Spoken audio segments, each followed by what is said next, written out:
Dua orang pria terlihat masuk ke sebuah rumah mewah dengan mengendap-endap. Tiba-tiba mereka melihat satu pria berjalan mendekat, membuat mereka masuk ke sebuah ruangan. Lalu tiba-tiba muncul seorang wanita, dia kaget melihat pria tersebut. Si pria tanpa basa-basi menembaknya. Dua pria tadi ketakutan dan bersembunyi di bawah ranjang, melihat kejadian mengerikan itu di depan mata mereka. Si pria pelan-pelan mendekati mereka sementara mereka hanya bisa menutup mulut, berusaha tidak bersuara sedikit pun. Scene beralih ke beberapa minggu sebelumnya. Pria yang muncul di scene sebelumnya ternyata adalah seorang pengacara bernama Dong-su. Setiap hari dia datang ke penjara untuk mencari klien. Ia menemui seorang napi dan menawarkan jasanya untuk membantu napi tersebut mendapat keringanan hukuman. Tapi sayangnya, terkadang info yang Dong-su dapatkan tidak akurat, sehingga tak jarang napi yang ia temui tak berniat pada jasanya. Di penjara itu, Dong-su sudah dikenal banyak orang sebagai pengacara kelas rendahan. Hampir semua napi di sana pernah ditawari jasanya, tapi mereka menolak. Di sisi lain, Dong-su juga sebenarnya terpaksa melakukan hal ini, menawarkan jasa dari satu napi ke napi lain demi mendapat uang. Dong-su pun keluar dari penjara saat hari hujan. Tak sengaja dia melihat rombongan orang yang ia kenal. Ia berpura-pura tak melihat mereka yang dulunya adalah rekan di firma hukum. Tapi ada dua orang yang berpapasan dengannya. Salah satunya adalah rivalnya sebagai pengacara. Dulu Dong-su diskors dari firma hukum hingga dikeluarkan. Dia dikhianati oleh firma hukumnya sendiri, makanya Dong-su kini merasa marah pada orang-orang yang bekerja di sana. Dong-su pun kini harus bekerja sendiri mencari klien ke sana-sini. Beralih ke scene lain, di sebuah toko komputer, seorang pemuda bernama Bom-jae yang merupakan adiknya Dong-su sedang bekerja menjaga tokonya. Hari itu dia kedatangan seorang pelanggan. Pelanggan itu berkata komputernya sudah tua dan ingin mengupgrade-nya. Tapi Bom-jae punya saran lain. Dia diam-diam mengelupas harga CPU di sana dan menawarkannya pada pembeli tersebut. Dia menawarkan dengan harga lebih tinggi dari harga sebenarnya. Ia pun mengantongi sendiri keuntungannya. Setelah itu, muncullah salah satu teman Bom-jae datang ke sana. Kedatangan dia bukan hanya untuk mengobrol, tapi dia adalah seorang informan, karena temannya ini bekerja di tempat-tempat mewah. Dia punya info seorang calon klien untuk Dong-su. Temannya ini berkata, klien kali ini adalah orang kaya, jadi jika Dong-su bisa menjadi pengacaranya, maka uang jasanya pun pasti akan banyak. Kembali pada Dong-su, dia terlihat sedang menjemput seorang anak. Dia bernama Mini, dan dia adalah anaknya Bom-jae. Mereka pun mendatangi sebuah rumah jompo tak jauh dari sana. Di sana, ibu Dong-su tinggal dan dirawat. Ibunya ini tak bisa lagi mengenal Dong-su, tapi dia masih bisa mengenal Mini dan Bom-jae. Sakit Alzheimer yang dideritanya membuat emosinya tidak stabil, terkadang suka ngamuk-ngamuk tidak jelas. Ketika mereka bersantai sambil mengobrol, Bom-jae memberikan info yang baru ia dapat dari temannya.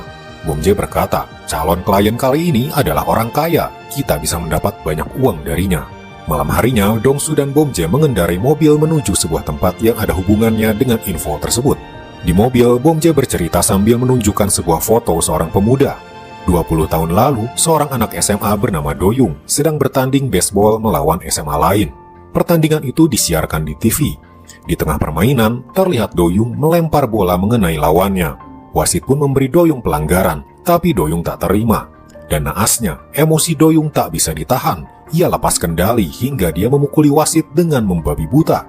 Dan kini, setelah 20 tahun berlalu, Do-young menjadi seorang pemimpin gangster di Korea. Dong-su dan Bom-jae kini berada di wilayah kekuasaan Do-young, memperlihatkan betapa kaya rayanya dan berkuasanya Do-young. Sambil berjalan, mereka pun mengobrol dan Bom-jae membujuk Dong-su untuk mengambil klien ini saja. Dong-su awalnya masih ragu, namun karena adiknya itu terus membujuknya, maka Dong-su pun berkata, ia akan mencoba menemui klien tersebut. Dong-su pun pulang ke rumahnya. Di wastafel, dia melihat istrinya sedang merendam tangannya. Istrinya berkata, sewaktu tadi bekerja, tangannya tak sengaja terkilir. Esok paginya, Dong-su pun datang ke penjara tempat kliennya itu ditahan. Namun ada yang aneh dan Dong-su segera menelpon adiknya. Dari keterangan di penjara, ternyata kliennya yang bernama Do-young itu dipenjara hanya karena mabuk dan memukuli polisi, bukan kejahatan besar. Dan lagi, kasusnya ini sudah ditangani oleh firma hukum tempat dulu Dong-su bekerja dan akan dibebaskan dalam 2 minggu. Jadi, kenapa Dong-su diminta untuk menjadi pengacaranya juga? Namun Bom-jae berkata, coba saja temui dia dulu. Dong-su pun akhirnya menemui Do-young walaupun keraguannya masih ada. Di sebuah ruangan berteralis besi, dia menunggu. Tak lama seorang sipir masuk dan anehnya kamera CCTV-nya disingkirkan agar tak bisa merekam. Lalu muncullah orang yang selama ini Dong-su tunggu, Do-young, seorang bos gangster di Korea. Tiba-tiba Doyung melempar bola baseballnya ke tembok membuat Dongsu kaget. Doyung mendekati tembok itu, ternyata dia membunuh seekor lalat dengan bola baseballnya sambil berkata, "Aku benci lalat." Ia pun berbalik dan mengajak Dongsu bersalaman. Terlihat Doyung orang yang intimidatif. Dia tahu dirinya punya kuasa dan kekuatan, membuat Dongsu gugup dan kalah mental. Tapi Dongsu mencoba bersikap tenang dan mulai bertanya, "Kenapa kau ingin menemuiku? Padahal kasusmu sudah selesai dan 2 minggu lagi kau akan bebas." Doyung menjawab, "Aku memintamu ke sini karena kau menarik. Kau seorang pengacara yang diberhentikan oleh firma hukummu, punya istri, ibu yang Alzheimer, adik dan keponakan yang masih kecil." Doyung mengatakan latar belakang Dongsu itu membuat Dongsu tak nyaman, seolah Dongsu sedang diancam. Kemudian kita beralih dulu pada istri Dongsu yang bekerja di supermarket. Sakit di tangannya masih terasa dan seorang temannya melaporkannya pada manajer di sana. Manajer itu pun menghampiri istri Dongsu dan menyuruhnya pulang. Namun si manajer tiba-tiba bertanya, "Semuanya baik-baik saja kan?" Tanyanya, seolah ada sesuatu di antara mereka berdua. Kembali pada Dongsu, ketika dia sampai gerbang apartemen, tiba-tiba dia diberhentikan oleh satpam. Satpam itu memberikan sebuah paket padanya. Dongsu pun membuka dan melihat isinya. Seketika raut wajahnya berubah drastis. Dongsu pun pergi menemui adiknya yang bekerja di toko komputer. Mereka pun mengobrol di luar. Bom Jae melihat kakaknya menenteng sebuah paket. Adiknya merebutnya dan gepukan uang berjatuhan. Bom Jae terkejut bukan main. Ternyata paket yang tadi Dongsu buka di mobilnya adalah uang. Di dalam mobil mereka mengobrol. Uang itu ternyata adalah uang muka yang diberikan oleh Doyung pada Dongsu jika Dongsu setuju menjalankan tugas darinya. Dongsu akan dibayar 50 juta won, dan uang gepukan tadi adalah uang mukanya senilai 10 juta won. Sisanya akan dibayar jika Dongsu selesai menjalankan misi dari Doyung. Di titik ini, Dongsu merasa makin tak nyaman karena baru kali ini dia mendapatkan pekerjaan dengan bayaran sebanyak itu. Bom Jae berusaha membujuk kakaknya itu untuk ambil saja tugas dari Doyung itu. Tapi Dongsu masih ragu karena tugas yang diberikan oleh Doyung juga aneh. Dongsu diberi tugas untuk mengawasi pacarnya Doyung selama 14 hari atau sampai Doyung bebas nanti. Hanya mengawasi orang saja, Dongsu akan mendapat 50 juta won. Itu membuatnya sangat curiga. Namun adiknya kembali membujuk Dongsu. "Coba saja ambil tugas ini, toh tugasnya tidak berat," ujarnya. Walaupun masih ragu, malam harinya Dongsu mencoba mencari tahu pacarnya Doyung ini. Setelah tahu seperti apa orangnya, Dongsu pun pulang ke rumah. Di rumah ia melihat istrinya lagi yang masih kesakitan tangannya. Di kamar, Dongsu melihat HP istrinya menyala, sebuah pesan masuk. Ketika ia baca, isinya tentang kasus pelecehan istrinya. Istrinya tiba-tiba merebut HP-nya dan Dongsu langsung curiga apa yang sebenarnya terjadi. Akhirnya istri Dongsu bercerita, beberapa waktu lalu dia disuruh oleh manajernya untuk datang ke rumahnya untuk bersih-bersih. Manajernya berkata di rumahnya tidak ada siapa-siapa, dia akan keluar kota hari itu. Istri Dongsu pun datang ke sana dan mulai bekerja. Tapi tanpa diduga, di sebuah kamar, manajer itu ada di sana, tak berpakaian dan langsung mendekap istri Dongsu. Istri Dongsu berontak dan kabur, tapi ia terjatuh hingga tangannya terkilir. Istri Dongsu pun berniat melaporkan kejadian ini ke pihak perusahaan. Namun ia urungkan niatnya itu, karena tiba-tiba ia harus meminjam uang 10 juta won ke perusahaan. Beberapa waktu lalu, ibu Dongsu yang terkena Alzheimer membakar seisi ruangan ketika penyakitnya kambuh. Pihak keluarga harus mengganti rugi sebesar 10 juta won dan istri Dongsu berinisiatif meminjam uang itu dari tempat ia bekerja. Naasnya, peminjaman uang itu akan disetujui manajer kalau istri Dongsu mencabut laporan pelecehan si manajer itu. Terpaksa, istri Dongsu tak jadi melaporkan si manajer demi mendapat pinjaman 10 juta won. Dongsu terkejut mendengar semua ini dan bertanya, "Kenapa kau tak ceritakan semuanya padaku?" Istrinya menjawab, "Sebab kau sedang susah juga." Setiap hari Dongsu memang mencari klien sana-sini tapi tak dapat-dapat. Istri Dongsu tak mau menambah beban pikiran suaminya itu dan memutuskan untuk meminjam uang tanpa sepengetahuan Dongsu. Esok harinya, Dongsu pun datang ke supermarket tempat istrinya bekerja dan meminta bertemu dengan manajer di sana. Manajer itu pun mengajak Dongsu masuk ke ruangannya. Tanpa basa-basi, Dongsu langsung berkata, dia adalah pengacara dan akan melaporkan kasus pelecehan istrinya ini ke pihak berwenang. Si manajer balik berkata, "Kalau kau pengacara, untuk apa istrimu masih bekerja di sini? Apa jangan-jangan kalian bersekongkol ingin pinjam uang di sini dan tak akan mengembalikannya?" Dongsu hanya bisa menahan emosinya saat itu, dan sifatnya dia terlihat jarang marah pada orang dan hanya menahannya untuk dirinya sendiri. Ia kembali ke dalam mobil dan menahan emosinya. Tiba-tiba ada seekor lalat lewat. Dongsu menangkap lalat itu dan teringat ketika ia melihat Doyung membunuh lalat di tembok dengan bola baseball. Si manajer yang tadi ia temui seolah seperti lalat yang mengganggu, dan tiba-tiba saja keberanian membakar diri Dongsu. Ia kembali ke ruangan si manajer dan menjatuhkan gepokan uang yang waktu itu ia dapatkan, jumlahnya tepat 10 juta won. Dongsu berkata, "Ini uangmu, dan aku akan tetap melaporkanmu atas kasus istriku." Si manajer masih berulah, berkata, "Lain kali jaga istrimu, jangan-jangan dia suka menggoda pria lain seperti saat itu menggodaku." Emosi Dongsu sudah diubun-ubun. Ia mengambil stik golf yang ada di sana dan langsung mengarahkannya pada si manajer. Dongsu tiba-tiba menghajar meja kaca di depannya, membuat si manajer ciut. Dongsu kemudian pergi dengan emosi yang masih ada di dalam dirinya. Di dalam mobil, dia membenturkan kepalanya ke setir mobil. Belum pernah dia bertindak se-ekstrim barusan. Tapi kemudian terlihat dia tersenyum, merasa dirinya menang dari si manajer. Ia pun kemudian menemui Do-young di penjara, lalu berkata, "Aku akan menerima tugas darimu." Adegan berpindah pada suatu malam, terlihat Do-young menyetir sambil mabuk lalu dikejar polisi. Tiba-tiba dia menabrak sebuah toko hingga hancur. Tak sampai di situ, ia pun memukuli polisi yang akan menangkapnya. Sementara itu, beralih pada Dongsu dan Bomjae, mereka mendatangi restoran tempat teman Bomjae bekerja. Dialah yang pertama kali memberikan info tentang Do-young. Teman Bomjae ini tahu sedikit tentang pacar Do-young karena dia pernah beberapa kali bekerja untuknya. Pacar Do-young bernama Jae, dan dia adalah pemilik sebuah bar mewah di Korea. Dia terkenal seorang wanita yang disiplin dan tepat waktu. Sesekali dia pulang dari bar dalam keadaan mabuk dan diantar oleh supirnya ke rumahnya. Setelah mendapat info dari si pelayan, mereka berdua pun mulai membuntuti Jae. Di suatu siang, terlihat Jae berjalan berdua bersama seorang pria. Dongsu mengenal pria itu, seorang anggota dewan. Mereka pun membuntuti kemana Jae pergi, yang ternyata menghadiri peresmian jalan baru. Mereka juga berhasil mendapatkan rekaman CCTV dari bar milik Jae dari seorang pelayan yang bisa diajak bekerja sama. Bomjae memeriksa rekaman CCTV tersebut. Terlihat Jae bekerja mengurus barnya seperti biasa, tak ada yang mencurigakan. Hari-hari berikutnya mereka terus mengawasi Jae hingga larut malam, bahkan sampai di rumah Jae. Tak terasa sudah 10 hari mereka membuntuti Jae tapi tak menemukan hal mencurigakan. Pagi harinya, Dongsu menemui Do-young untuk melaporkan hasilnya, yaitu tak ada hal mencurigakan yang dilakukan Jae.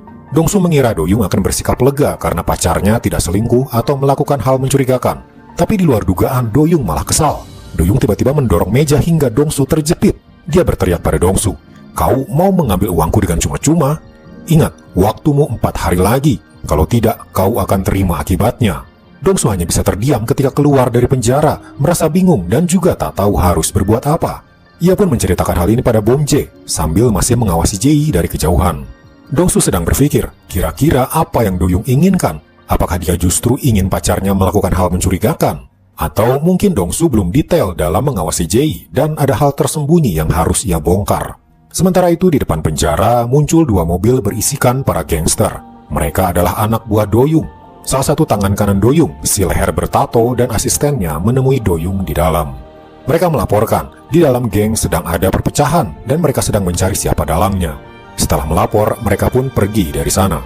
Beralih pada Dongsu kembali, dia kini sedang mengobrol dengan rekan kerjanya dulu ketika masih di firma hukum. Rekannya ini memberi info, kalau biasanya seorang pemimpin gangster jika dipenjara akan langsung dibebaskan dengan cara apapun oleh para anak buahnya. Namun untuk kasus Do-young, dia malah dipenjara sampai masa hukumannya habis. Ini artinya kemungkinan ada perebutan kekuasaan yang sedang terjadi di dunia gangster yang dipimpin Do-young. Sepertinya ada yang sengaja menjebloskan Do-young ke penjara. Rekannya itu juga berkata, atasan Do-young, pemimpin gangster yang lebih senior, dikabarkan sedang sekarat dan kini tinggal dengan seorang wanita. Ketika mereka mengobrol, tiba-tiba datang beberapa orang yang ternyata adalah rekan Dongsu di firma hukumnya dulu. Seorang dari mereka, pria paruh baya, pemilik firma hukum, menyapa Dongsu setelah sekian lama mereka tak bertemu. Namun Do-young memasang ekspresi tak suka pada mantan bosnya itu. Do-young kemudian bertanya padanya, "Apa kau sudah tak ada niat untuk meminta maaf pada sang korban?" Tiba-tiba adegan flashback. Di sebuah sungai, terjadi kecelakaan sebuah mobil masuk ke dalam sungai tersebut. Seorang wanita meninggal dalam kejadian itu dan Dongsu ada di sana ketika evakuasi terjadi. Kejadian itu membuat mantan bos Dongsu itu terdiam, lalu Dongsu pun pergi dari restoran. Setelah dari sana, Dongsu menemui adiknya dan bercerita kalau sepertinya Jae bukanlah pacar Do-young. Yang harus kita cari dari Jae bukanlah tentang selingkuh atau semacamnya, tapi sebuah pengkhianatan yang mungkin dilakukan Jae pada gengnya Do-young. Mereka pun kini akan mencari bukti apakah benar Jae berkhianat pada Do-young. Esok harinya, mereka menjalankan sebuah misi. Dongsu pergi ke rumahnya Jae. Di tengah jalan dia melihat mobil Jay berangkat kerja, yang artinya di rumah Jay kini tak ada siapa-siapa. Sementara di toko komputernya, Bom Jay terlihat mengutak-ngatik CCTV. Dongsu sampai di rumahnya Jay. Ia pun melihat keadaan di sekitar, kemudian menelpon Bom Jay. Ternyata Bom Jay sedang menghack sistem CCTV di rumahnya Jay, lalu mematikannya. Perlu beberapa waktu, hingga akhirnya Bom Jay pun berhasil melakukannya. CCTV di rumah Jay langsung mati. Kini Dongsu pun menunggu adiknya datang ke sana juga, karena mereka akan melakukan sesuatu di rumahnya Jay. Tak lama kemudian, sampailah Bom Jay ke sana mengendarai motor. Mereka berdua pun segera masuk ke dalam rumah Jay. Di dalam rumahnya, mereka terkesan dengan kemewahan yang ada. Rumah itu terletak di lokasi terpencil, tapi rumah itu sangat mewah. Misi mereka di sana adalah memasang kamera kecil tersembunyi agar mereka bisa merekam kejadian di dalam rumah itu. Bom Jay memasang kamera itu di tempat-tempat tersembunyi di beberapa ruangan. Kamera ini bukanlah CCTV siaran langsung, hanya merekam saja. Jadi nanti mereka harus mengambil lagi kamera-kamera itu untuk melihat rekamannya. Setelah beres memasang semua kamera, sifat iseng Bom Jay muncul. Dia ingin menjelajahi rumah ini dulu baru pulang. Terpaksa Dongsu jadi mengikutinya. Bom Jay membuka sebuah pintu dan masuk ke ruangannya. Tiba-tiba dia berteriak seperti melihat sesuatu. Dongsu langsung menghampiri adiknya. Sampai di ruangan itu, Dongsu juga kaget dengan apa yang ia lihat. Seorang pria tua tengah terbaring dengan segala peralatan medis. Pria itu terlihat sekarat, seolah peralatan medis itulah satu-satunya yang bisa membuatnya bernafas. Tiba-tiba Dongsu teringat cerita rekannya tentang bos geng senior atasannya Doyung. Ternyata bos ini dirawat oleh Jay di rumahnya. Dongsu dan Bom Jay pun segera pulang.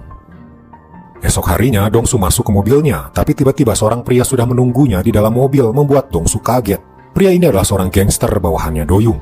Dia bertanya, apa benar kau bertemu dengan Doyung baru-baru ini dan apa yang Doyung minta darimu? Dongsu menjawab, Doyung memang pernah memintanya menjadi pengacaranya, tapi begitu aku tahu dia sudah diurus oleh sebuah firma hukum dan akan bebas sebentar lagi, aku menolak menjadi pengacaranya. Di sini Dongsu berbohong. Untungnya si gangster ini percaya, karena ketika dia memeriksa buku catatan Dongsu, tak ada jadwal dia menemui Doyung lagi. Setelah itu Dongsu pun pergi lagi bersama Bom Jay ke rumah Jay untuk mengambil kamera yang kemarin mereka pasang. Tapi naasnya, di sana ada seorang ART yang sedang bersih-bersih. Mereka jadi tak bisa menyelinap masuk. Lalu tiba-tiba mereka melihat Jay akan pergi.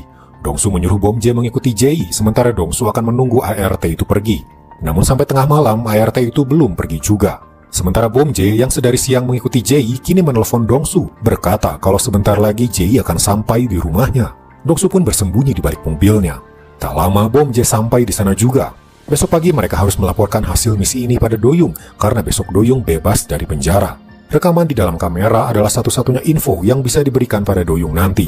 Apakah benar ada pengkhianatan yang dilakukan Jay?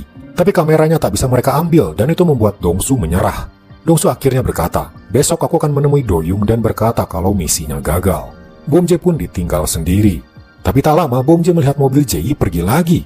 Ia juga ditelepon temannya memberitahu kalau kemungkinan Jay perlu supir untuk mengantarnya pulang karena nanti dia mungkin mabuk. Bom Jay segera menyusul Dongsu yang sudah dalam perjalanan pulang.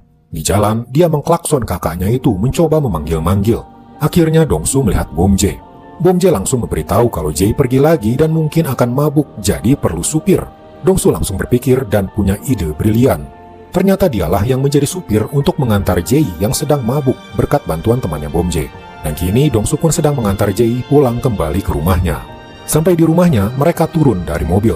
Dongsu kemudian berkata, dia izin untuk menggunakan kamar mandi di rumahnya Jay. Untungnya Jay mengizinkannya. Dongsu pun pergi ke kamar mandi. Lalu setelah keadaan dirasa aman, dia keluar lagi dan mulai mengendap-endap mengambil kamera yang bisa ia ambil. Ketika Dongsu akan ke ruangan lain, ia kaget melihat Jay. Dongsu segera berbohong kalau di kamar mandi ia kehabisan tisu. Ia pun segera keluar dari rumah Jay. Di dalam rumah, Jay curiga pada Dongsu dan memeriksa kamar mandi. Tapi ternyata benar, tisunya habis. Ternyata Dongsu lah yang sudah mengambilnya untuk menghilangkan kecurigaan seandainya Jay memeriksa tisunya. Akhirnya Dongsu berhasil mengambil satu kamera yang dipasang di ruang tamu. Ia pun memeriksa isi rekamannya sambil menelpon Bom Jay kalau sisa kamera lainnya harus diambil besok. Beralih di sebuah restoran, si leher bertato, anak buah Doyung, terlihat mengobrol dengan gangster lain. Mereka ternyata membicarakan tentang rencana untuk berkhianat pada Doyung. Lalu esok harinya, Dongsu terlihat akan pergi untuk menemui Doyung. Namun di jalan, ia melihat ada mobil yang mengikutinya. Ia curiga itu adalah gangster yang tak suka pada Doyung dan Dongsu ikut jadi sasaran. Dongsu pun melesat menuju keramaian. Ia keluar dari mobil dan masuk ke pasar ikan. Ia pun berpura-pura membeli ikan, sementara para gangster di sana mengawasinya mencoba untuk tidak membuat keributan. Lalu Dongsu langsung beralih kabur ketika ada kesempatan. Dongsu berhasil selamat dari kejaran mereka dan datang ke penjara menggunakan taksi. Ia pun segera menemui Doyung yang besok akan dinyatakan bebas dari penjara. Dongsu pun mengeluarkan laptop dan 2 buah flash disk pada Doyung yang berisi rekaman yang ia ambil. Setelah itu, Dongsu pun langsung pergi lagi membiarkan Doyung melihat rekaman itu sendirian. Sementara itu, Bom Jae terlihat kembali ke rumah Jae untuk mengambil sisa kamera yang masih ada di sana. Dongsu pun sekarang dalam perjalanan menyusul Bom Jae datang ke rumahnya Jae. Kembali pada Doyung, ia pun menonton rekaman yang diberikan dan terlihat sebuah video Jae dengan seorang pria ternyata si leher bertato. Ternyata merekalah yang membuat Doyung di penjara, membuatnya mabuk agar ditangkap polisi. Tak hanya itu, ternyata si leher bertato telah memasukkan orang untuk melenyapkan Doyung. Ketika Doyung mandi, dia diserang oleh beberapa orang suruhan dari si leher bertato. Tapi Doyung mampu mengalahkan mereka semua. Kembali pada Dongsu, dia sudah sampai di rumahnya Jae dan masuk ke dalam, karena ia tahu saat ini jadwal Jae masih bekerja di barnya. Ia masuk ke ruangan tempat si pria tua dirawat, dan ternyata Bom Jae sedang bersembunyi di bawah ranjang. Bom Jae bercerita, saat ia mengambil kamera, ada ART datang dan ia jadi terperangkap di ruangan itu selama 3 jam. Mereka pun bermaksud keluar, tapi tiba-tiba ia melihat Jae yang baru pulang.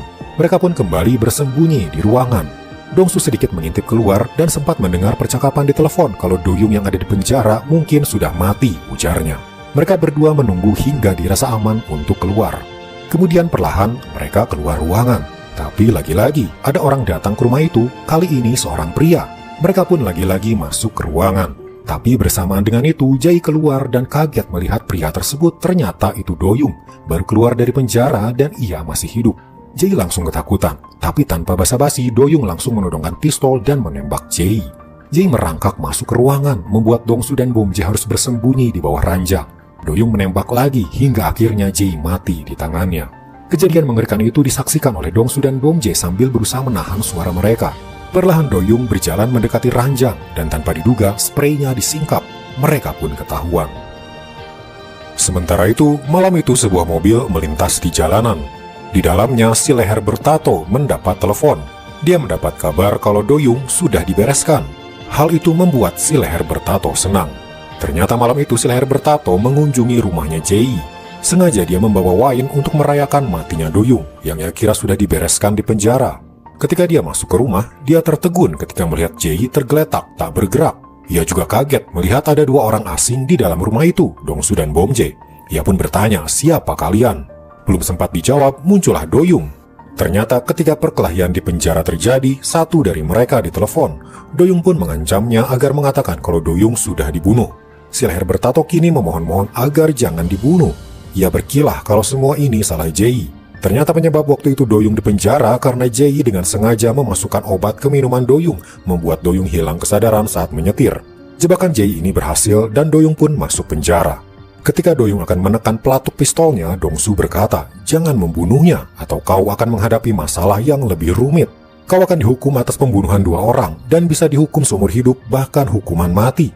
Tapi Doyung tak bergeming. Sebuah tembakan terdengar keras dan dahi si leher bertato langsung berlubang. Doyung langsung mengarahkan pistolnya pada Dongsu.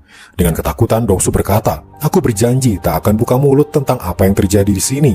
Aku pengacara dan kau klienku, sudah tugasku untuk merahasiakan semuanya." "Kalau begitu dia saja," ucap Doyung memindahkan arah pistolnya pada Bom Jae.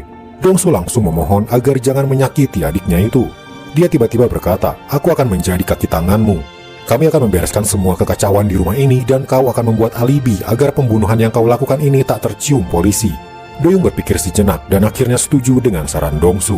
Dengan berat hati, kini Dongsu dan Bom Jae pun mulai membungkus mayat Jae dan si leher bertato. Mereka juga membersihkan darah yang berceceran di lantai. Sementara Doyung, dia pergi ke keramaian dan bertemu dengan orang-orang untuk membuat alibi kalau malam ini Doyung bertemu banyak orang sehingga tak akan dituduh sedang berada di rumah Jae. Keesokan harinya, Dongsu sudah berada di rumahnya lagi dan bangun dari tidurnya dengan perasaan kacau. Dia merasa apa yang terjadi kemarin seperti mimpi buruk, tapi ia sadar semuanya itu nyata, dan kini dia dan adiknya bisa dibilang terlibat dalam kasus pembunuhan. Pagi itu Dongsu sengaja mengantar istrinya ke tempat kerjanya dan berkata, nanti sore dia juga akan menjemputnya. Istrinya heran kenapa tiba-tiba Dongsu seperhatian itu. Dongsu memang ingin melindungi keluarganya, karena kejadian kemarin bisa saja membuat keluarganya jadi terancam juga. Lalu tiba-tiba ketika dia hendak bekerja, dia terpikir sesuatu. Ia pun bergegas pergi ke rumah Bom Jae dan mencari-cari sesuatu di rumah itu. Bom Jae datang dan bertanya pada Dongsu, "Apa yang kau cari?" Ternyata Dongsu mencari rekaman yang kemarin mereka ambil. Isinya adalah kejadian tadi malam, di mana Doyung menembak Jae dan si leher bertato. Dongsu bermaksud melaporkan semuanya ke polisi saja. Dia tidak ingin dihantui oleh perasaan bersalah menjadi bagian dari pembunuhan. Terjadi perdebatan dengan Bom Jae dan ia sempat tak setuju dengan kakaknya itu. Tapi akhirnya dia pun mengikuti apa kata kakaknya dan memberikan flashdisk berisi rekaman kejadian tadi malam. Dongsu segera mendatangi kantor polisi untuk melaporkan semuanya. Sesampainya di parkiran, ia diam sejenak dan merenung. Tapi tiba-tiba sebuah panggilan masuk di HP-nya. Ternyata dari Doyung. Ia pun tak jadi melapor dan bergegas pergi ke tempat Doyung berada. Di sebuah jalan kecil, Dongsu pun melihat Doyung. Mereka pun mengobrol di dalam mobil. Entah dari mana, Doyung ternyata tahu kalau Dongsu tadi pagi ke kantor polisi. Dongsu pun mencari alasan kalau pekerjaannya sebagai pengacara memang terkadang harus ke kantor polisi untuk mencari klien. Lalu Doyung tiba-tiba memberikan sebuah HP pada Dongsu. Ia berkata, "Mulai sekarang kita akan terus berhubungan dan kau akan mengangkat telepon dariku lewat HP ini." Doyung menyebut nama Mini, keponakannya Dongsu, yang membuat Dongsu tak berkutik. Ia takut Mini akan diapa-apakan oleh Doyung jika ia tak menurut. Setelah dari sana, Doyung datang ke salah satu kantornya yang ternyata sedang diduduki oleh temannya si leher bertato. Sebut saja si jas putih. Ia juga melihat papan namanya sudah diganti oleh nama si leher bertato yang membuat Doyung marah. Si jas putih itu meminta maaf dan berpura-pura menyalahkan anak buahnya. Tapi Doyung dengan tenang berkata pada salah satu anak buah si jas putih, "Kau akan menjadi tangan kananku menggantikan si leher bertato." Si jas putih tak terima karena anak buahnya itu pangkatnya masih rendahan. Doyung dengan tenangnya berkata, "Kalau begitu berkelahilah kalian. Siapa yang kuat, dia yang akan jadi tangan kananku." Mereka pun berkelahi, tapi hanya dengan satu pukulan telak, si jas putih langsung tersungkur kalah. Sore menjelang malam, Dongsu datang ke sekolah Mini untuk menjemputnya pulang. Tapi dia tak menemukan Mini di tempat biasa. Dia bertanya pada supir yang biasa menjemput anak sekolah. Supir itu berkata barusan Mini dijemput oleh pamannya. Dongsu melihat Mini dibawa seorang pria. Ia langsung takut itu adalah Doyung yang ingin mencelakakan Mini. Ia bergegas mengejar mereka. Tapi ternyata pria itu bukan Doyung. Pria itu ternyata orang tua dari anak yang sekelas dengan Mini dan hanya bermaksud mengajaknya pulang bersama. Ketakutan berlebihan yang dialami Dongsu membuat Dongsu mudah panik. Sambil mengobrol, pria itu mengenalkan dirinya. Dia tinggal di apartemen yang sama dengan Dongsu dan profesinya sebagai detektif. Pria ini tadi pagi sempat melihat Dongsu datang ke kantor polisi, tapi mendadak Dongsu pergi lagi. Ia bertanya, apa yang Dongsu lakukan di kantor polisi? Dongsu hampir saja menceritakan kalau dirinya sedang diancam oleh seorang gangster bernama Doyung. Tapi dia tak jadi menceritakannya karena ia sadar hal itu akan berbahaya bagi dirinya dan juga keluarganya. Akhirnya malam itu mereka semua pulang bersama. Dongsu dan pria itu pun berpisah di lift karena tinggal di lantai yang berbeda. Lalu tiba-tiba Mini mengeluarkan sebuah boneka dan bercerita, "Tadi ada seorang paman berambut panjang memberikan ini padaku." Ketakutan Dongsu kini muncul lagi dan kali ini dia yakin Doyunglah yang memberikan boneka itu pada Mini. Beralih pada Doyung, dia kini mengadakan pertemuan dengan seluruh anak buahnya di sebuah markas. Kaki tangan Doyung yang baru memberikan sebuah informasi pada mereka. Terlihat video si leher bertato dan Jae yang sedang berkhianat merencanakan untuk membunuh Doyung. Doyung pun kemudian menghampiri si kemeja putih yang tampak ketakutan dan menuangkan minuman padanya hingga tumpah, seolah memperlihatkan kalau dialah salah satu pengkhianat yang ada di ruangan tersebut. Beralih pada Dongsu, esok harinya Dongsu berbicara pada Bom Jae tentang Mini yang diberi boneka oleh Doyung, seolah menyiratkan kalau Doyung bisa menyakiti Mini kapan saja. Dongsu pun tak bisa tinggal diam. Kini dia akan berencana membuat Doyung tertangkap polisi agar Mini dan keluarganya yang lain lepas dari ancaman Doyung. Dongsu berkata, "Kita akan membongkar bisnis kasino ilegal milik Doyung." Dongsu akan datang ke tempat kasino Doyung itu karena lokasinya saat ini masih rahasia. Ketika lokasi kasino sudah diketahui, Bom Jae akan dihubungi, lalu akan melaporkan lokasi kasino tersebut pada polisi. Rencana itu pun mulai dilakukan oleh Dongsu. Sore harinya, Dongsu meminta Doyung datang menemuinya.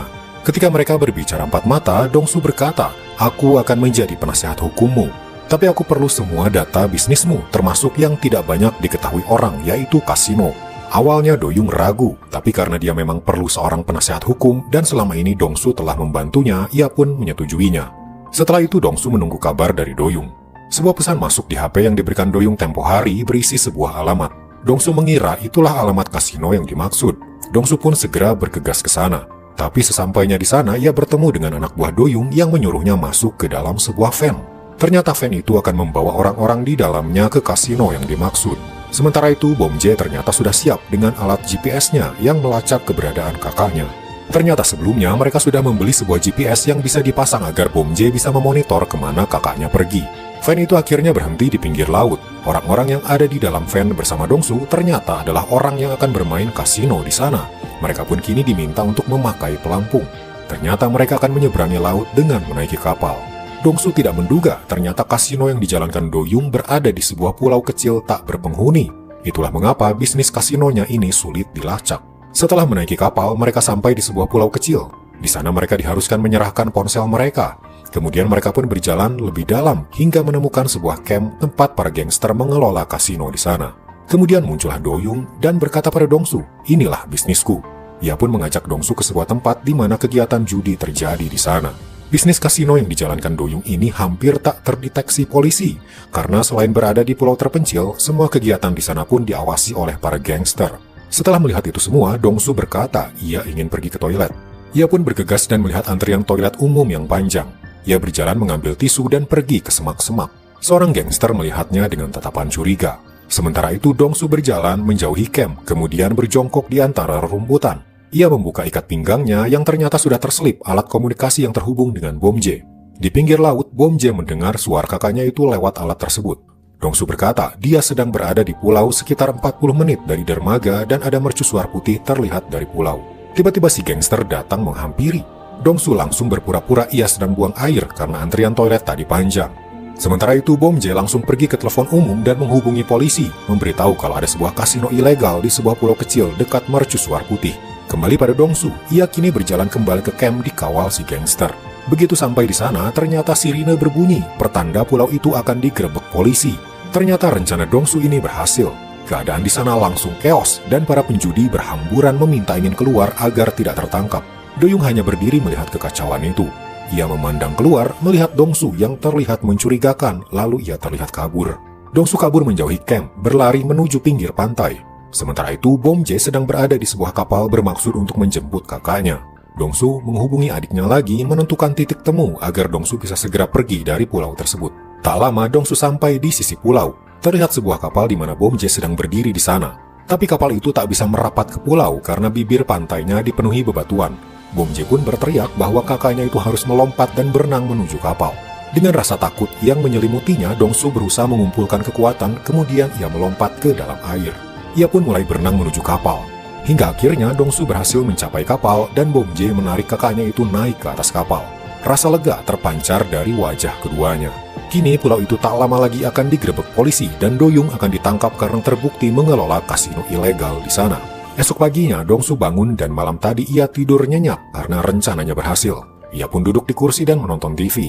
Kebetulan berita pagi itu tentang judi online yang makin marak terjadi di luar negeri. Lalu tiba-tiba sebuah suara ponsel terdengar. Itu bukan suara ponsel Dongsu, karena nada deringnya terdengar asing. Lalu seketika ia sadar, ponsel yang berdering adalah ponsel yang diberikan Do-young untuknya. Ia mengambil ponsel itu dan nama Do-young tertera di layar. Sebuah fakta menampar Dongsu, Do-young tidak tertangkap. Rencananya gagal. Setelah menerima telepon dari Do-young, Dongsu pergi ke sebuah tempat. Di sana sudah bersiap para anak buah Do-young mengawal Dongsu masuk. Mereka pun bertemu. Do-young langsung bertanya, "Saat ada razia polisi, kau pergi kemana?" Dongsu dengan cepat mencari alasan paling masuk akal. Dia menjawab, "Aku sengaja kabur agar kita berdua tak tertangkap. Jika kau tertangkap dan aku tidak, aku bisa membantumu sebagai pengacara dan membebaskanmu dari tuduhan." Tapi Do-young berkata, "Sebenarnya kami telah menyiapkan rencana jika ada razia datang. Kita hancurkan semua mesin slot dan mengubur semua peralatan dan menyuruh orang-orang di sana untuk berpura-pura sedang liburan." Rencana itu berhasil. Ketika polisi ke sana, tak ada sedikit pun tanda-tanda pulau itu pernah dijadikan tempat bermain kasino ilegal. Do-young kemudian mengajak Dongsu ke bagian belakang. Lalu tiba-tiba masuk beberapa orang dalam keadaan ditahan. Salah satunya adalah Bom J. Do-young berkata, mereka ini dicurigai menelpon polisi yang menyebabkan razia di pulau itu bisa terjadi. Do-young kemudian menyuruh seorang maju dan tanpa basa-basi tangannya dipotong. Dongsu ngeri melihat kekejaman Do-young yang tanpa ampun ini. Tapi ia lebih ngeri lagi ketika Bom J jadi orang kedua yang disuruh maju. Tangannya langsung ditahan di atas meja.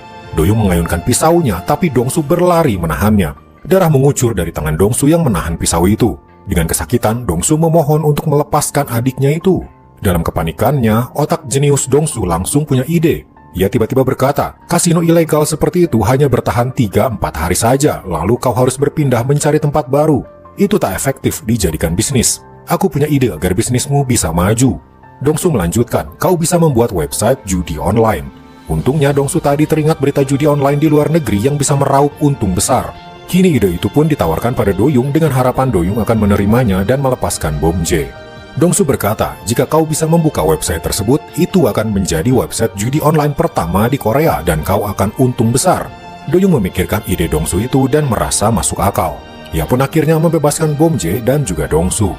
Sementara itu, kita beralih ke sebuah kapal pesiar mewah. Kapal pesiar termewah di Korea itu adalah milik seorang pengusaha konglomerat bernama Pak Kim.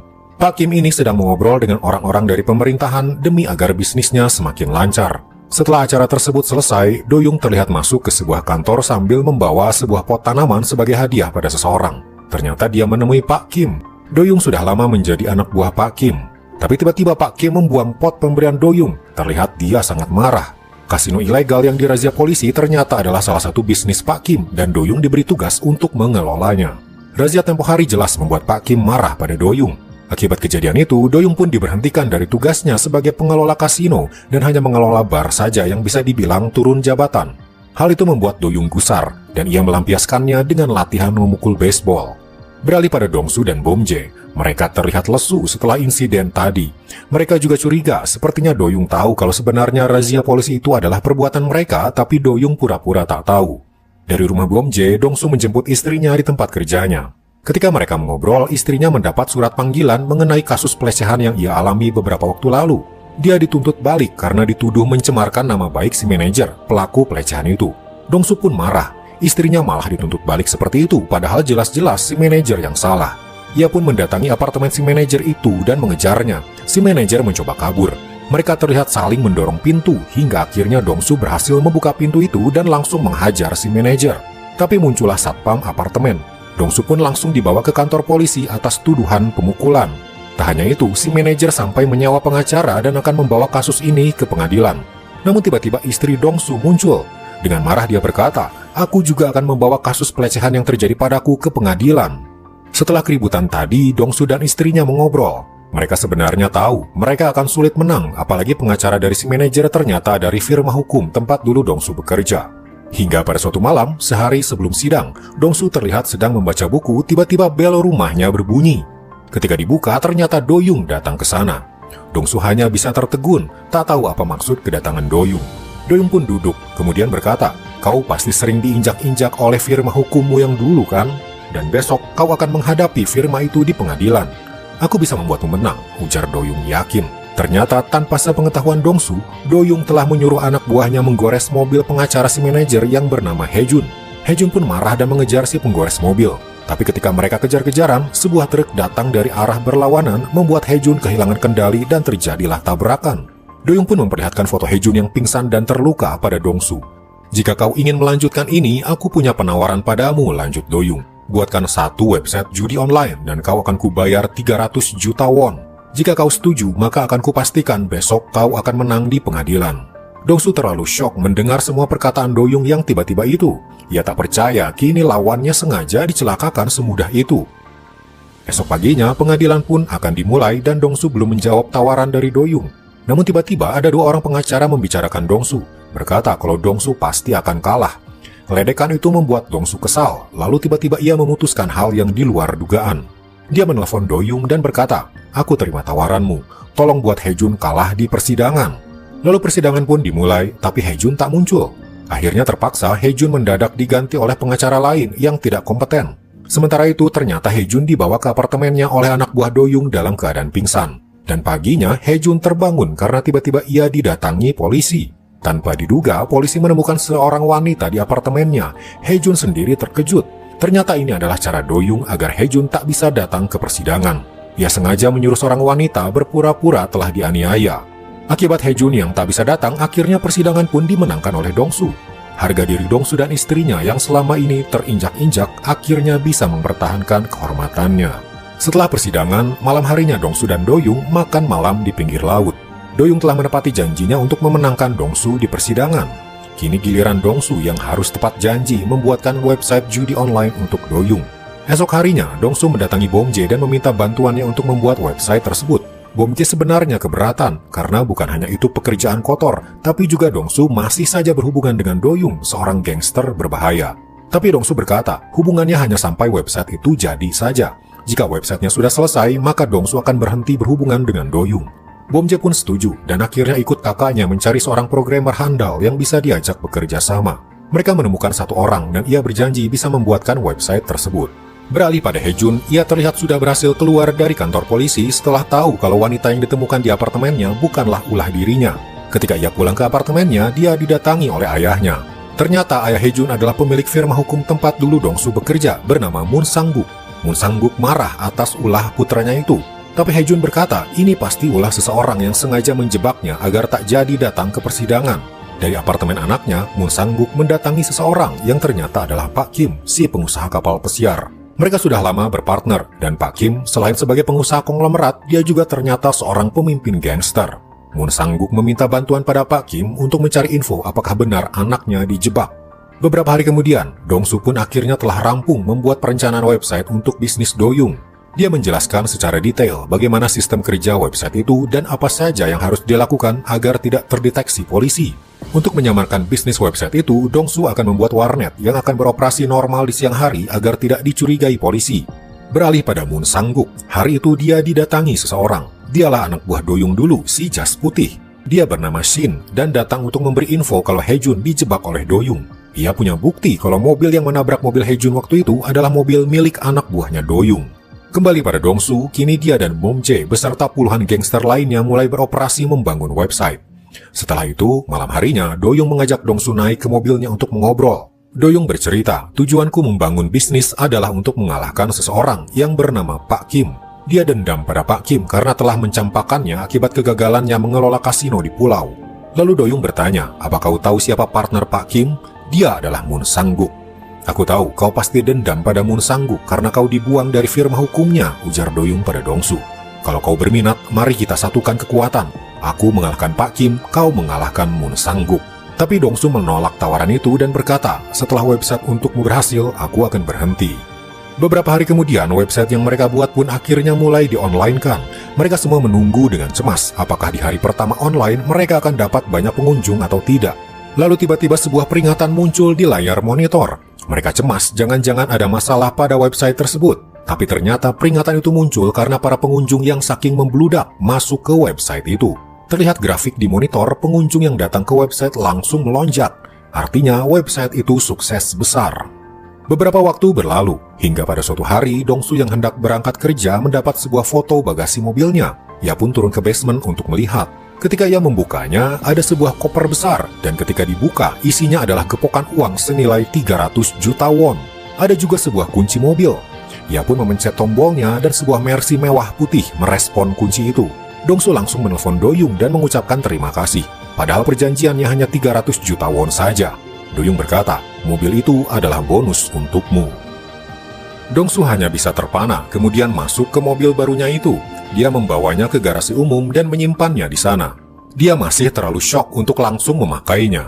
Beralih di sebuah pertemuan pejabat dan pengusaha di sebuah gedung, terlihat Pak Kim mengobrol dengan seorang anggota dewan. Lalu tak lama datanglah Doyung ke sana memakai setelan rapi. Pak Kim kaget kenapa Doyung bisa ada di situ, padahal setahu dia, Doyung kini masih sibuk dengan pekerjaan gangster recehan. Doyung bahkan dikenalkan sebagai pengusaha muda oleh anggota dewan di sana, membuat Pak Kim semakin terkejut. Pak Kim dan Doyung pun berbicara empat mata. Doyung menyerahkan 2 kotak besar berisi uang dan menjatuhkannya di kaki Pak Kim untuk menunjukkan bahwa sekarang dirinya sudah lebih hebat dan tak bisa lagi disuruh-suruh. Setelah itu Doyung pun pergi. Sementara itu Dongsu dan keluarganya sedang merayakan ulang tahun ibunya di rumah Jompo. Mereka terlihat bahagia. Kemudian Dongsu dan Bomje mengobrol tentang bagaimana langkah mereka selanjutnya. Dongsu berencana untuk pindah ke Australia mengajak semua keluarganya. Sementara itu, Shin yang kini menjadi bawahan Moon Sang-guk ternyata punya info tentang bisnis Doyung yang membuka warnet. Dia belum tahu kalau sebenarnya warnet itu hanya kamuflase dari bisnis sebenarnya, yaitu website judi online. Ia pun masuk ke gedung dan melihat-lihat. Ia bahkan bertemu Dongsu di lift. Namun ia ditahan oleh anak buah Doyung begitu ia masuk ke lantai atas, membuatnya harus pulang lagi. Tak lama setelah itu, Doyung mendapat kabar kalau warnetnya akan diinspeksi polisi. Pastilah ini ulah Shin yang tadi datang ke sana. Para anak buah Doyung segera bergerak membersihkan barang bukti.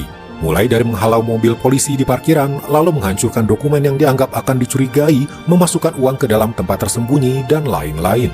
Puncaknya adalah mengamankan server dengan menghapus semua data agar tidak bisa diakses oleh polisi. Tepat setelah server aman, para polisi pun datang ke ruangan Doyung. Dengan tenang, Doyung mempersilahkan para polisi memeriksa gedung itu. Tapi para polisi tak bisa menemukan apapun, dan melihat kalau warnet yang Doyung kelola hanyalah sebuah warnet biasa pada umumnya. Akibat kegagalan polisi itu, Shin pun kini dihajar oleh Pak Kim. Dia terlihat babak belur dan Pak Kim sudah tak percaya lagi padanya. Lalu ketika ia keluar, nasib sialnya masih berlanjut karena ia bertemu dengan anak buah Doyung. Doyung pun sudah tahu kalau yang melapor polisi adalah Shin dan kini dia disiksa oleh Doyung akibat perbuatannya itu. Shin memohon-mohon agar melepaskannya dan ia ingin kembali bekerja menjadi bawahan Doyung. Shin kemudian berkata kalau Pak Kim dan Moon Sang-guk sedang mengincar Dong-su dan juga keluarganya. Doyung menghentikan siksaan Shin dan berpikir sejenak. Doyung pun akhirnya memerintahkan anak buahnya mengikuti Dong-su untuk mengawalnya. Sementara itu, Dong-su terlihat sedang merencanakan kepindahannya ke Australia. Ketika ia naik ke mobil, ia sadar kalau dirinya sedang diikuti. Ia pun panik dan kabur dari kejaran mobil tersebut. Di jalanan sepi, Dong-su turun dari mobil dan bersembunyi untuk melihat siapa yang mengikutinya. Lalu ia pun memberanikan diri menghadangnya. Ternyata dia adalah tangan kanannya Doyung. Dia berkata, dia justru ingin melindungi Dong-su atas perintah Doyung karena pihak Moon Sang-guk dan Pak Kim sedang mengincar Dong-su. Dong-su pun berpikir sejenak. Lalu ia sadar, mungkin bukan dirinya yang jadi incaran, tapi keluarganya. Sementara itu, di sebuah rumah jompo, beberapa orang berpakaian hitam membawa jirigen bensin. Mereka menyiramkan bensin itu di seluruh tembok dan membakarnya. Dong-su segera sadar kalau mungkin ibunya yang jadi incaran. Ketika dia sampai di lokasi rumah jompo, gedung sudah terbakar dan para penghuni rumah jompo sedang dievakuasi. Dong-su menemukan ibunya yang sedang dibawa ke ambulans. Ia pun segera naik ke ambulans itu menemani ibunya. Di dalam ambulans, ibunya siuman, dan untuk pertama kalinya, setelah bertahun-tahun, dia mengenali Dong-su sebagai anaknya lagi. Ibunya mendoakan Dong-su agar menjadi orang yang tenang dalam hidupnya. Pesan ibunya itu membuat Dong-su menangis.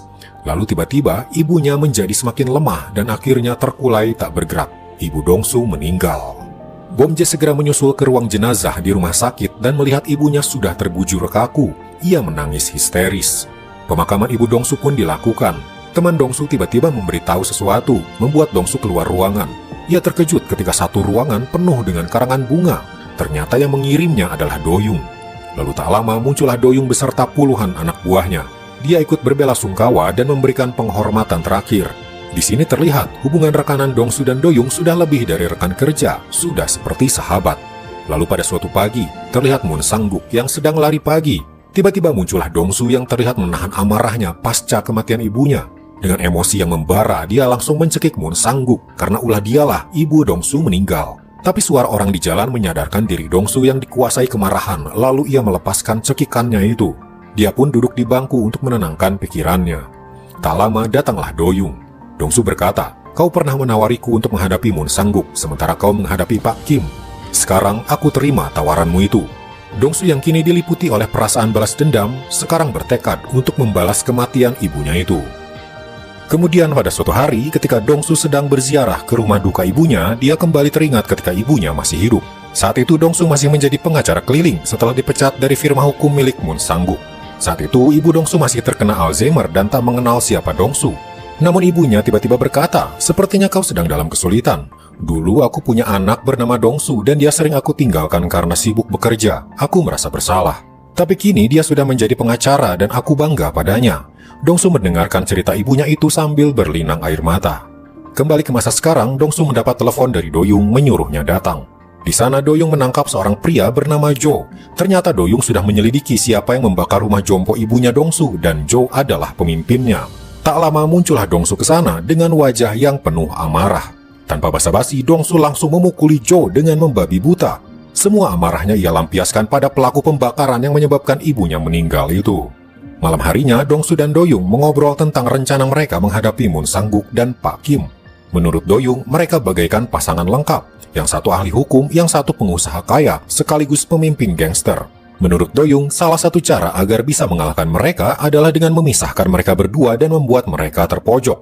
Beralih di sebuah bibir pantai, para polisi menemukan sebuah jasad wanita yang dibuang ke laut. Setelah diperiksa, ternyata itu adalah jasad Jae yang dulu Doyoung bunuh dan ternyata dibuang ke laut oleh Dongsu dan Bomjae. Polisi pun segera menyelidiki siapa pelaku di balik kejahatan ini. Beralih kembali pada Dongsu, ia kini mendatangi Bomjae dan berkata kalau dia akan membalas dendam kematian ibunya dulu, baru mereka akan pindah ke Australia. Bomjae semakin tak setuju karena kakaknya itu kini semakin lama semakin jauh masuk ke dalam dunia hitam bersama dengan Doyoung. Dari sana Dongsu pun menemui Doyoung dan memulai rencana mereka untuk mengalahkan Moon Sang-guk dan Pak Kim. Sasaran pertama mereka adalah Pak Kim. Di tengah malam, perusahaan kapal feri Pak Kim tiba-tiba diserang oleh para anak buah Doyoung. Mereka kemudian membawa 2 truk. Truk itu pun mereka parkirkan di depan gedung dan muatannya mereka buang di sana. Gedung itu ternyata adalah gedung firma hukum milik Moon Sang-guk dan barang yang berserakan ternyata adalah selundupan ilegal. Para polisi dan wartawan langsung ramai berada di sana. Jelas kejadian ini ingin menunjukkan kalau Pak Kim punya bisnis ilegal di perusahaan ferinya dan dicap buruk oleh masyarakat. Tak lama kemudian muncullah Pak Kim dari mobilnya dan langsung memberikan keterangan pers. Dia berkata truk-truk itu memang milik perusahaannya, tapi barang ilegal itu bukan miliknya. Ada pihak yang sengaja memfitnahnya agar perusahaannya terlihat buruk dan dia akan menyelesaikan masalah ini. Dari sana, Pak Kim datang ke kantor polisi untuk menemui kepala polisi di sana. Seorang polisi berkata kalau kepala polisi sedang keluar. Namun ternyata tanpa diduga sebuah panggilan masuk ke HP polisi itu dari kepala polisi. Kepala polisi berkata saat ini Pak Kim harus ditahan karena kasus truk dan barang ilegal lainnya. Ternyata dia sedang duduk bersama seorang anggota dewan dan Doyoung. Doyoung rupanya sudah menyuap mereka berdua agar menahan Pak Kim. Di sisi lain, Dongsu kini terlihat mendatangi kantor polisi juga membawa beberapa gangster. Ia berkata mereka menyerahkan diri sebagai pelaku pembakaran rumah Jompo beberapa waktu lalu. Para polisi di sana jelas terkejut dengan penyerahan diri yang secara tiba-tiba ini. Setelah itu, Dongsu mendatangi Pak Kim yang ditahan di ruang interogasi. Dongsu berkata, "Aku adalah pengacara dari klienku, yaitu pelaku pembakaran rumah Jompo. Dan menurut pernyataan klienku, Anda adalah orang yang menyuruh mereka untuk melakukan pembakaran tersebut." Pak Kim mengelak dan berkata, "Aku tak kenal dengan para gangster itu." Lalu dengan tenang Dongsu berkata, "Pak Kim, aku belum mengenalkan klienku. Dari mana Anda tahu kalau mereka adalah gangster?" Pak Kim terjebak dengan omongannya sendiri. Sementara itu di ruang Moon Sang-guk, dia mendapat sebuah foto ketika dia menyuruh anak buahnya untuk membakar rumah Jompo. Hal ini jelas membuat Moon Sang-guk juga dalam posisi terancam karena dia juga adalah bagian dari rencana pembakaran rumah Jompo itu. Sementara itu, di tengah malam, sebuah truk terlihat memasuki area perusahaan feri milik Pak Kim. Namun diam-diam tangan kanan Doyoung mengikutinya dan memfoto beberapa aktivitas yang terjadi di sana. Terlihat seorang dari mereka adalah asisten pribadinya Pak Kim. Foto itu pun diberikan pada Doyoung dan Dongsu. Dari foto tersebut, mereka pun bermaksud melancarkan rencana selanjutnya untuk mengalahkan Moon Sang-guk dan Pak Kim. Beralih pada Moon Sang-guk, dia kini menelpon Pak Kim dan berkata, "Sebaiknya kau masuk rumah sakit dulu. Nanti aku akan membebaskanmu karena aku punya kenalan jaksa agung. Dan juga aku sudah dapat info bahwa kematian Jae yang ditemukan di laut adalah perbuatan Doyoung dan Dongsu. Kita akan serang balik mereka," ujar Moon Sang-guk. Pak Kim pun menerima usulan Moon Sang-guk itu. Maka dengan dalih sakit, penahanan Pak Kim pun ditangguhkan. Mengetahui hal itu, Dongsu merasa kalah langkah. Dia tahu sakitnya Pak Kim pastilah hanya strategi mengulur waktu, sementara dia sudah tak sabar ingin mengalahkannya dan juga mengalahkan Moon Sang-guk. Ia pun mendatangi Bomjae untuk menenangkan diri. Namun di sana, Bomjae juga terlihat semakin hari semakin tak nyaman. Bomjae melihat kakaknya itu semakin larut dalam balas dendam yang berbahaya dan rela melakukan apa saja demi melampiaskan dendamnya. Tapi Dongsu tetap pada pendiriannya. Dendam kematian ibunya harus ia balas. Dari sana, Dongsu pun langsung pergi ke rumah sakit tempat Pak Kim dirawat. Di sana, Dongsu berkata, "Tujuan Moon Sang-guk memasukkan Anda ke rumah sakit mungkin untuk membebaskan Anda dari penjara, tapi dia tak akan membiarkanmu hidup." Dongsu memperlihatkan sebuah foto. Terlihat asisten Pak Kim sendiri diam-diam mengambil semua barang di pelabuhan untuk dijual tanpa sepengetahuan Pak Kim. Dan semua itu adalah perintah Moon Sang-guk pada asisten Anda yang telah mengkhianati Anda. Setelah mengabarkan berita itu, Dongsu pun keluar dari kamar. Tapi di lift, asisten Pak Kim baru saja masuk. Asisten itu menemui Pak Kim seolah tak terjadi apa-apa. Tapi begitu ia melihat Pak Kim memegang foto-foto dirinya, dia sadar dia ketahuan berkhianat. Asisten itu tiba-tiba menerjang dan mencekik Pak Kim. Dongsu muncul lagi dari luar dan langsung mencoba menyelamatkan Pak Kim. Kini dia dan asisten itu yang berkelahi. Dongsu mencoba melawannya, tapi asisten itu kembali mencekik dirinya. Tiba-tiba dari belakang Doyoung datang menghajar kepala si asisten. Dongsu pun akhirnya selamat. Beberapa waktu kemudian, terlihat Moon Sang-guk baru keluar dari kantornya untuk naik mobil. Ketika di dalam mobil, dari bagasi terdengar suara. Ketika bagasi dibuka, ia terkejut. Asisten Pak Kim terikat di situ, jelas menunjukkan kalau pengkhianatan ini dalangnya adalah Moon Sang-guk. Esok harinya, Pak Kim mengadakan konferensi pers dan menyebarkan isi percakapan Moon Sang-guk dengan anak buahnya ketika ia menyuruh mereka untuk membakar rumah Jompo. Maka dengan begini, rencana Doyoung dan Dongsu pun berhasil. Moon Sang-guk dan Pak Kim yang selama ini tak bisa dikalahkan, kini saling menyerang satu sama lain. Kini Dongsu terlihat berbeda. Mobil Mercy-nya yang dulu ia parkir di garasi, kini ia pakai dengan percaya diri. Ia merasa lebih berani, bukan Dongsu yang dulu. Kemudian di suatu siang, Doyoung terlihat mendatangi penjara. Kini Pak Kim telah ditahan karena Moon Sang-guk gagal membebaskannya dan Doyoung mengunjunginya. Di sana Doyoung berkata, "Aku akan membeli perusahaan kapal ferimu." Pak Kim balas berkata, "Aku tahu kau selama ini dibantu Dongsu hingga bisa sampai di titik ini. Tapi aku peringatkan kau sesuatu, Dongsu itu berbahaya. Dia bisa saja menjatuhkanmu suatu saat nanti." Sementara itu, Dongsu mendatangi warnet Doyoung. Ketika ia akan masuk ke dalam, pintunya terkunci. Dan ketika kuncinya dibuka, ternyata di dalamnya sudah banyak orang bermain, padahal biasanya permainan ilegal itu baru dibuka malam hari. Anak buah Doyoung menjelaskan, Doyoung memerintahkan kami untuk memulai permainan dari siang untuk melipat gandakan keuntungan. Di situ Dongsu merasa kesal karena bisa saja polisi tahu jika ada yang bermain judi di siang hari. Ia pun segera mendatangi Doyoung dan memprotes keputusannya. Dengan tenang, Doyoung berkata, "Baiklah, mari kita kembalikan jadwal seperti semula." Tapi dalam hatinya, Doyoung merasa tak suka. Kini Dongsu mulai mengatur-ngatur dirinya. Sementara itu, terlihat Moon Sang-guk sedang menemui seseorang, yaitu seorang jaksa agung. Tampaknya Moon Sang-guk sedang melakukan serangan balik, menggunakan kasus kematian Jae untuk menyerang Dongsu dan Doyoung. Karena tak lama setelah itu, pihak kepolisian langsung mendatangi rumah Doyoung yang dulunya ditempati Jae. Dua orang detektif dikirim ke sana, salah satunya bernama Detektif Ma, yang dulu sudah kenal dengan Dongsu. Mereka langsung menanyakan apakah Doyoung ada kaitannya dengan kematian Jae. Tapi Doyoung tampak tenang, dan tiba-tiba dari pintu muncullah Dongsu. Dongsu berkata, "Aku adalah pengacaranya Doyoung, dan semua tuduhan itu tak benar.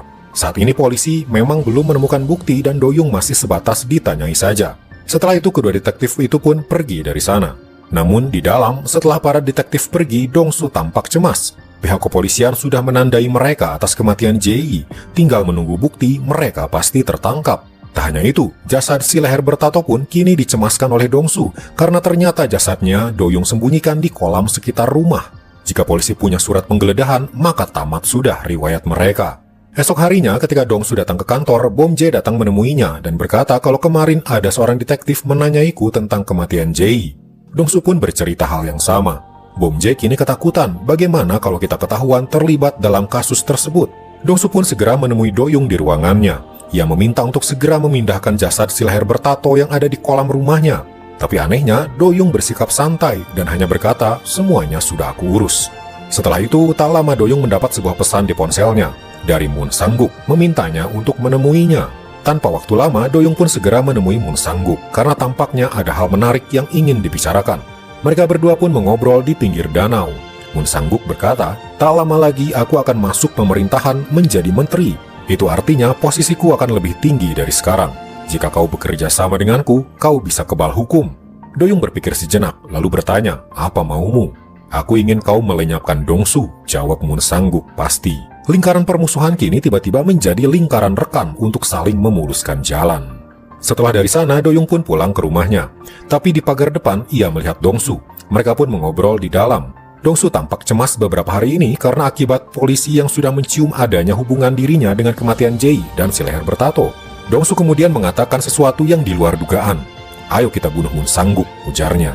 "Kita bisa mencari orang untuk membunuhnya lalu menyuruhnya menyerahkan diri. Kita bayar orang itu." Doyoung hanya menatap tajam pada Dongsu. Dongsu kini telah berubah dari orang yang lugu menjadi seorang yang tak berperasaan demi untuk menyelamatkan dirinya. Keesokan harinya, pada malam hari, tiba-tiba dua orang muncul dan membekap Dongsu. Sementara itu, Moon Sang-guk juga terlihat menemui anak buah Doyoung. Ia disuruh untuk datang ke sebuah tempat. Dongsu yang tadi dibekap, kini dibawa masuk ke dalam sebuah kontainer. Ternyata ia dibawa oleh anak buah Doyoung. Doyoung dengan tenang duduk sambil memegang sebuah pisau. Dongsu heran apa yang sedang terjadi. Lalu Doyoung bercerita, "Kemarin Moon Sang-guk menawariku untuk bekerja sama dan meminta sesuatu dariku, yaitu kematianmu." Doyoung langsung ketakutan. Dia tahu Doyung mungkin akan memilih Mun Sangguk karena Mun Sangguk bisa membuat Doyung kebal hukum. Tak lama datanglah Mun Sangguk juga ke situ. Awalnya Mun Sangguk senang, tapi Doyung berkata, "Kau juga duduk." Doyung berkata pada mereka berdua, "Mun Sangguk bisa membuatku kebal hukum, dan Dongsu bisa membuat ide-ide jenius untuk bisnisku.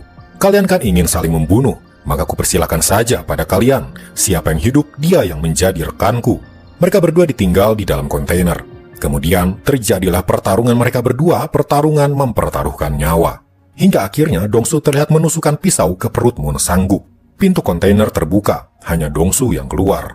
Doyung menyambutnya di luar dan mengajaknya berjabat tangan. Dongsu kini benar-benar jatuh ke dalam dunia hitam. Dengan kematian Mun Sangguk, kini Doyung langsung membeli perusahaan Pak Kim karena Pak Kim sendiri masih di penjara dan sudah tak bisa mengelolanya. Sampai di sini sebenarnya tujuan Doyung dan Dongsu sudah sama-sama tercapai. Namun sepertinya kini hubungan Doyung dan Dongsu penuh dengan pertumpahan darah. Apalagi setelah Dongsu membunuh Mun Sangguk dengan tangannya sendiri demi agar bisa tetap hidup. Beberapa hari kemudian, anak dari Mun Sangguk, yaitu Hejun, tiba-tiba mendatangi rumah Dongsu. Istrinya kaget ada orang yang tiba-tiba marah di rumahnya. Dongsu pun mengajak Hejun ke belakang apartemen. Di sana Hejun bertanya, di mana ayahnya berada, sudah beberapa hari ini menghilang. Hejun curiga pasti Dongsu dan Doyung menculik ayahnya itu. Tapi tanpa diduga, Dongsu malah menyerang balik dan mencekik Hejun sambil berkata, "Di sini tak ada CCTV, aku bisa saja membunuhmu." Tanpa Dongsu sadari, istrinya sedari tadi melihat dari kejauhan dan merasa ketakutan. Suaminya itu kini telah berubah. Setelah kematian Mun Sangguk, Dongsu kini membuka firma hukumnya sendiri dan terbilang sukses. Lalu pada suatu malam, Doyung dan Dongsu mengobrol di rumah Doyung. Dongsu bertanya, siapa sebenarnya orang tua yang dirawat di rumah ini? Doyung mulai bercerita, "Pria tua itu adalah pemimpin gangster sebelum aku. Aku sendiri yang membuatnya dirawat seperti itu. Sengaja tidak aku berikan obat ketika dia sakit. Aku tak suka cara dia memimpin geng karena hanya menjilat pengusaha kaya. Jadi ketika orang tua itu dirawat, aku yang menggantikannya." Dari cerita ini, Dongsu menyadari sesuatu, kalau Doyung bisa dengan mudah menghabisi siapa saja yang tak sejalan dengannya, dan Dongsu sudah merasa hubungannya dengan Doyung sendiri sudah tidak sejalan.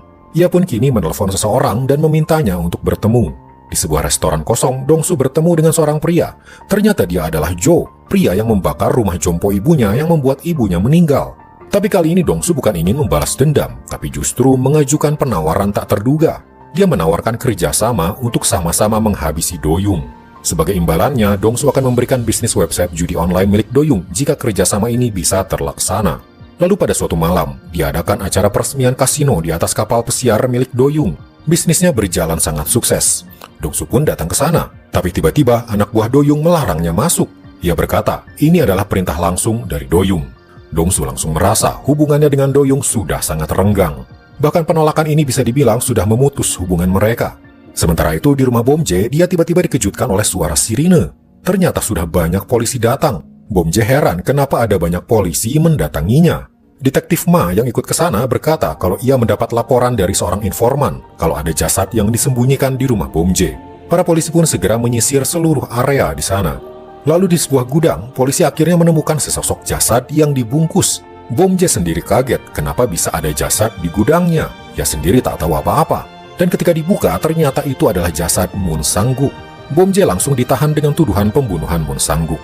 Dongsu yang mendapat kabar itu segera meluncur ke kantor polisi. Ia melihat sendiri ketika adiknya dibawa oleh banyak polisi. Sebuah panggilan masuk, Dongsu pun mengangkatnya. Ternyata dari Doyung. Doyunglah yang menyimpan jasad Mun Sangguk di gudang Bomje, sengaja untuk mulai menghancurkan Dongsu. Setelah menelpon, Dongsu mendatangi Bomje yang kini berada di ruang interogasi. Bomje langsung bertanya pada Dongsu, apakah kau yang membunuh Mun Sangguk? Dongsu tak menjawab, tapi dari ekspresi wajahnya, Bomje sudah bisa membacanya. Sambil mengeluarkan air mata, Bomje berkata, kalau begitu biarkan aku yang mengaku, akulah yang membunuhnya. Dongsu langsung melarangnya, tapi Bomje berkata, semua ini berawal dari aku yang memberi info klien bernama Doyung untukmu. Akulah yang harus bertanggung jawab.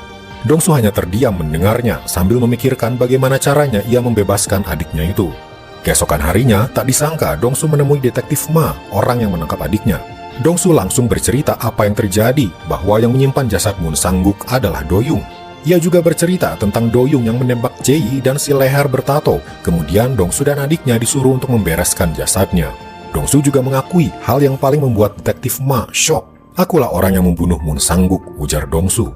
Aku akan menyerahkan diriku, tapi sebelumnya aku harus menangkap Doyung dulu, ujar Dongsu. Sementara itu, Doyung sebenarnya sudah tahu kalau beberapa waktu lalu Dongsu bertemu dengan Jo dan curiga kalau mereka berdua akan menyerangnya.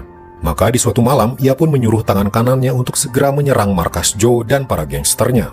Mereka pun langsung mendatangi markas Jo itu, tapi mereka tak menemukan siapapun di sana. Sepertinya Jo dan anak buahnya tahu kalau mereka akan diserang dan sudah kabur duluan. Mereka segera masuk ke dalam mobilnya lagi. Tapi tanpa diduga, sebuah mobil jatuh ke atas mobil mereka. Jo pun muncul dari persembunyiannya melihat anak buah Doyung yang berdarah-darah. Ternyata ini adalah bagian dari ide Dongsu dan Jo untuk memisahkan Doyung dengan para anak buahnya. Dengan cara ini, kini Doyung pun sendirian, tak ada yang membantu. Di rumahnya, Doyung sedari tadi mencoba menelepon anak buahnya, tapi tak ada yang mengangkat. Dia langsung waspada, pasti terjadi sesuatu. Ia pun masuk ke dalam ruangan. Lalu tiba-tiba beberapa pria terlihat mengendap-endap di dalam rumah Doyung, dan terjadilah penyerangan pada Doyung. Kemampuan Doyung jelas di atas mereka, namun Doyung kalah jumlah, dan ia semakin kewalahan diserang dari berbagai sisi. Beberapa tusukan berhasil melukai Doyung dan lukanya semakin lama semakin banyak. Sementara itu, di luar datanglah detektif Ma karena dia mendapat info tentang jasad si leher bertato yang masih ada di rumah itu.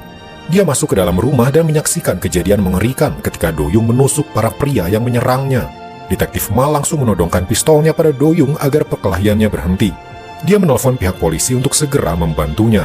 Tapi tiba-tiba dari belakang seorang pria menusuk detektif Ma.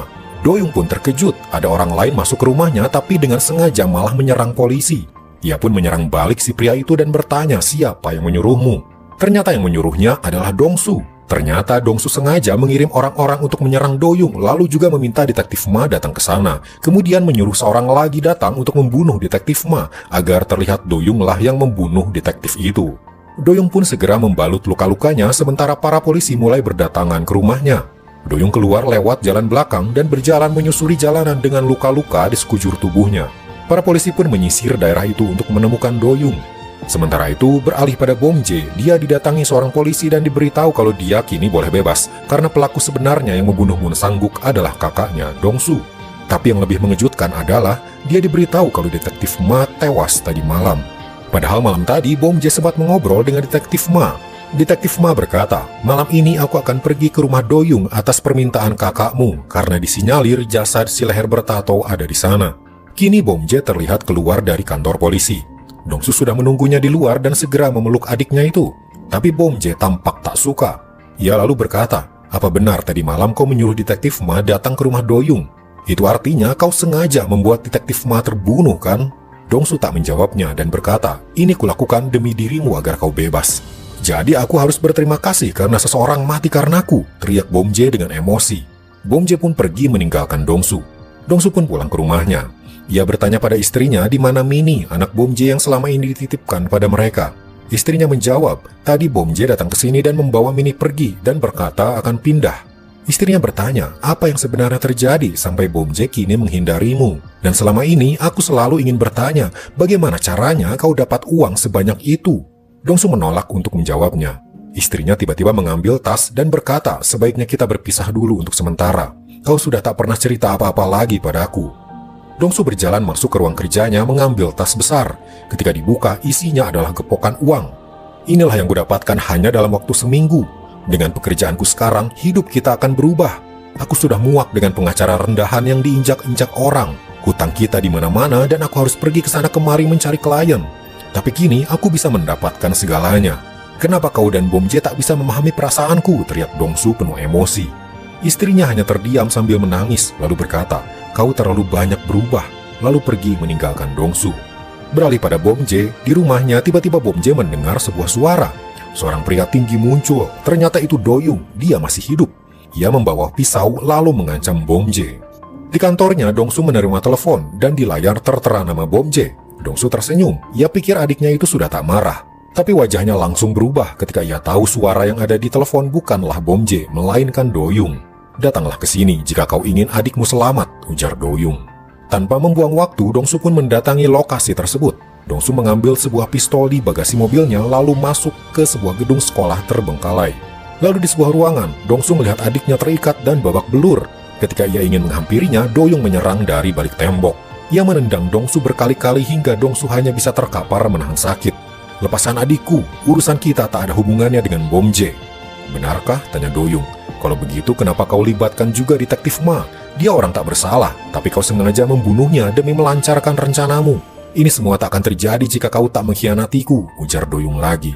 Dongsu balik berkata, jika bukan karena aku, hari ini kau masih jadi gangster rendahan. Semua yang kau dapatkan adalah karena diriku. Doyung kemudian berkata, kalau begitu rasakanlah rasa sakit kehilangan orang yang kau sayangi. Ia mengayunkan pisaunya pada Bomje, tapi sebuah tembakan dari Dongsu mengenainya. Ia belum mati, terjadilah pergulatan mereka berdua. Mereka jatuh ke tangga. Dongsu bangkit dan mengambil pistol lalu menembak Doyung berkali-kali. Doyung pun langsung berhenti bergerak. Ia tewas. Dongsu kini segera menghampiri adiknya. Ia mengangkat tubuh adiknya, tapi Bomje langsung batuk darah. Sepertinya Doyung sudah menyiksa Bomje hingga luka di tubuh Bomje sangat parah. Bomje tak mampu lagi bertahan. Akhirnya ia pun menghembuskan nafas terakhirnya. Bomje tewas. Dongsu pun berteriak, lalu hanya bisa memeluknya. Beberapa waktu pun berlalu. Di sebuah persidangan, seorang pengacara sedang membela terdakwa. Ternyata dia Dongsu. Setelah kejadian terbunuhnya adiknya itu, dia kembali menjadi pengacara di firma hukumnya, dan bahkan dia akan menjadi seorang anggota dewan. Dalam konferensi persnya di depan wartawan, dia berkata, kasus tewasnya adiknya itu menjadi alasan dia untuk menjadi anggota dewan, agar tak ada lagi korban seperti Bomje. Dari pengadilan, dia mendatangi kantor Doyung yang dulu. Ternyata bisnis website judi online-nya masih berjalan dan sekarang ditangani oleh Jo. Sementara Dongsu menjadi CEO-nya dan membawahi para gangster. Dari sana, ia pulang ke rumah.